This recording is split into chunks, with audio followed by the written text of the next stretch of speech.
Hello and welcome to Geo brief by Shom. इस episode में हम यूएस गवर्नमेंट शटडाउन की बात करेंगे।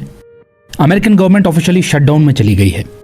इसका क्या मतलब है, ये क्यों हुआ, कब तक चलेगा, इसका क्या इम्पैक्ट होगा, चलिए सब कुछ ब्रेक डाउन करके आसान भाषा में समझते हैं। 1 अक्टूबर 2025 इस दिन यूएस गवर्नमेंट शटडाउन में चली गई। क्यों? क्योंकि देश की पार्लियामेंट इस बात पर सहमति नहीं बना पाई कि फंड्स को कैसे खर्च करना है। हर साल 1 अक्टूबर से पहले अमेरिका की पार्लियामेंट को कुछ महत्वपूर्ण फंडिंग बिल्स पास करने होते हैं।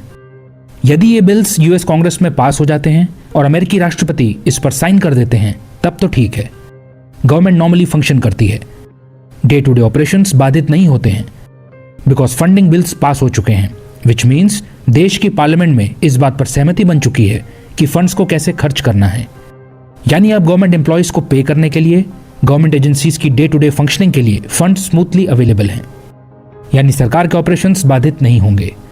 बट मान लीजिए किसी वजह से यूएस कांग्रेस 1 अक्टूबर की डेडलाइन से पहले फंडिंग बिल्स को पास नहीं कर पाती है, तब गवर्नमेंट शटडाउन में चली जाती है।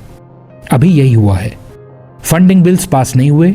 रिपब्लिकन्स और डेमोक्रेट्स के बीच कुछ डिफरेंसेस थे, जिसके कारण डेडलाइन से पहले यूएस कांग्रेस में फंडिंग बिल्स पास नहीं हो पाए, यानी फंडिंग अप्रूव नहीं हुई, जिसका मतलब है कि सरकार के पास नॉर्मल फंक्शनिंग के लिए फंड्स नहीं होंगे, और फंड्स नहीं होंगे तो जो नॉन एसेंशियल गवर्नमेंट ऑपरेशंस हैं उन्हें रोकना पड़ेगा।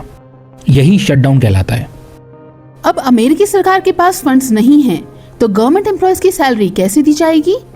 तो ऐसे में बहुत सारे गवर्नमेंट एम्प्लॉयज को टेम्परेरी लीव पर भेजना पड़ेगा। इसे फरलो कहा जाता है, लीव विदाउट पे। तो बहुत से यूएस गवर्नमेंट एम्प्लॉयज को फरलो पर भेजना पड़ेगा। ऑब्वियसली सारे गवर्नमेंट एम्प्लॉयज को तो एक साथ छुट्टी पर भेजा नहीं जा सकता, वरना काम कैसे होगा? एसेंशियल सर्विसेज को तो नहीं रोका जा सकता। National security, border protection, government health service, air traffic control वगैरह को तो चालू रखना ही पड़ेगा। तो इन एसेंशियल सर्विसेज में काम करने वाले गवर्नमेंट एम्प्लॉयज को हटाया नहीं जाएगा, एसेंशियल सर्विसेज चालू रखी जाएंगी। हाँ, लेकिन अभी सरकार के पास फंड्स नहीं हैं, तो एसेंशियल सर्विसेज में काम करने वाले गवर्नमेंट एम्प्लॉयज को फिलहाल बिना पेमेंट के काम करना पड़ेगा, और जब गवर्नमेंट शटडाउन एंड होगा तब जाके इन्हें इनकी पूरी पेमेंट मिलेगी। लेकिन जब तक गवर्नमेंट शटडाउन चलेगा, चाहे ये कुछ दिन हो, चाहे कुछ हफ्ते या इवन कुछ महीने, तब तक एसेंशियल सर्विसेज में एम्प्लॉयड वर्कर्स को बिना पेचेक के काम करना पड़ेगा, जबकि नॉन एसेंशियल सर्विसेज में एम्प्लॉयड वर्कर्स को फरलों पर भेज दिया जाएगा।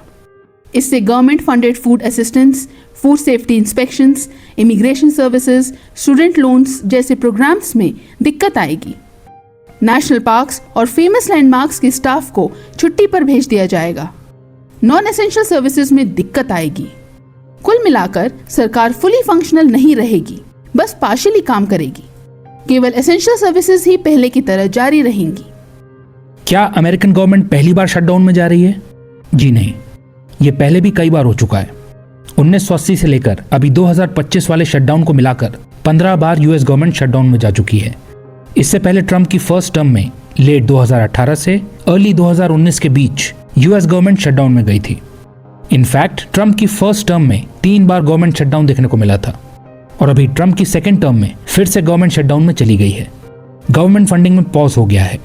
ये यूएस कांग्रेस में स्पेंडिंग को लेकर डिसएग्रीमेंट्स को दर्शाता है। यूएस कांग्रेस के अपर हाउस, जिसे सेनेट कहा जाता है, उसमें गवर्नमेंट फंडिंग को एक्सटेंड करने के लिए 60 वोट चाहिए थे, लेकिन मिले केवल 55। सेनेट ने फंडिंग बिल को ब्लॉक कर दिया। डेमोक्रेट्स ने बिल को सपोर्ट नहीं किया। नतीजा गवर्नमेंट शटडाउन। अच्छा, ये बजट को लेकर शटडाउन होना अमेरिकन पॉलिटिक्स का यूनिक फीचर है। भारत समेत ज्यादातर देशों में अगर संसद में बजट पास नहीं होता है तो इसे vote of no confidence consider किया जाता है और सरकार गिर जाती है, लेकिन अमेरिका में ऐसा नहीं होता। डिसएग्रीमेंट्स के कारण यदि बजट पास नहीं भी हुआ तो सरकार गिरती नहीं है, बल्कि शटडाउन में चली जाती है। अब रिपब्लिकन्स और डेमोक्रेट्स के बीच क्या डिसएग्रीमेंट्स थे? किस वजह से सेनेट में फंडिंग बिल पास नहीं हो पाया और गवर्नमेंट शटडाउन हो गई? देखिए, डेमोक्रेट्स का कहना था कि ये जो फंडिंग बिल है ये हेल्थ केयर को और ज्यादा एक्सपेंसिव बनाएगा, जिससे अमेरिकन सिटीजन्स के लिए हेल्थ केयर को अफोर्ड करना मुश्किल हो जाएगा। डेमोक्रेट्स चाहते हैं कि टैक्स क्रेडिट्स जो एक्सपायर होने वाले हैं उन्हें एक्सटेंड कर दिया जाए। टैक्स क्रेडिट्स या सब्सिडीज मिलने से अमेरिकन सिटीजन्स को अपने हेल्थ इंश्योरेंस के लिए कम पे करना पड़ेगा। तो डेमोक्रेट्स की एक तो ये डिमांड है। दूसरा, डेमोक्रेट्स चाहते हैं कि ट्रम्प एडमिनिस्ट्रेशन ने मेडिकेड में जो कट्स किए हैं उसे रिवर्स किया जाए। मेडिकेड सरकार का वो प्रोग्राम है जिसकी मदद से अमेरिका की लगभग 20% low income families health care को एक्सेस कर पाती हैं। ट्रम्प का वन बिग ब्यूटीफुल बिल अगले एक दशक में मेडिकेड से $1 ट्रिलियन कट करेगा। डेमोक्रेट्स इससे सहमत नहीं हैं। एक और तो ट्रम्प के बिग ब्यूटीफुल बिल में अमीर लोगों को टैक्स ब्रेक देने, डिफेंस स्पेंडिंग को बढ़ाने और गवर्नमेंट हेल्थ एजेंसीज की स्पेंडिंग को कट करने जैसे प्रावधान हैं। वहीं डेमोक्रेट्स हेल्थ सब्सिडीज को कट करने के विरुद्ध हैं। फंडिंग बिल में हेल्थ केयर प्रोटेक्शंस को लेकर रिपब्लिकन और डेमोक्रेट्स के बीच कॉम्प्रोमाइज नहीं हो पाया। इन्हीं डिसएग्रीमेंट्स और स्टैंड ऑफ के कारण गवर्नमेंट शटडाउन में चली गई। इस बार वाला यूएस गवर्नमेंट शटडाउन पास्ट की तुलना में ज्यादा डिसरप्टिव साबित होगा, क्योंकि ट्रम्प का कहना है कि इस शटडाउन में एम्प्लॉयज को केवल फरलो पर ही नहीं भेजा जाएगा, बल्कि कईयों को परमानेंटली ले ऑफ कर दिया जाएगा। नॉर्मली टेम्पररी ले ऑफ के बाद शटडाउन के खत्म होने पर वर्कर्स को फिर से हायर कर लिया जाता है, बट इस बार ट्रम्प कई एम्प्लॉयज को परमानेंटली फायर करने के मूड में है। इससे अनसर्टेनिटी का माहौल पैदा हो गया है। ट्रम्प एडमिनिस्ट्रेशन पिछले कुछ महीनों में ऑलरेडी वर्कफोर्स को कट करती आई है, एजेंसीज को अपने हिसाब से रिस्ट्रक्चर करती आई है। अब शटडाउन में वर्कफोर्स में और भी मैसिव कट्स किए जा सकते हैं। Further, bureau of labour statistics shut हो जाएगा तो सितंबर की जॉब्स रिपोर्ट डिले हो जाएगी। जो महत्वपूर्ण डेटा यूएस इकोनॉमी को ठीक से फंक्शन करने के लिए चाहिए होता है, उसमें डिले होगा। डेटा ना होने से फेडरल रिजर्व को इंटरेस्ट रेट्स एडजस्ट करने में दिक्कत आएगी। ट्रम्प बिल्कुल भी कॉम्प्रोमाइज के मूड में नहीं है।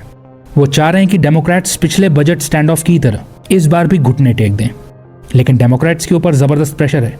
उनके समर्थक नहीं चाहते हैं कि इस बार वो रिपब्लिकन्स के आगे झुकें, तो दोनों साइड्स अड़े रहेंगे तो शटडाउन लंबा खिंचेगा।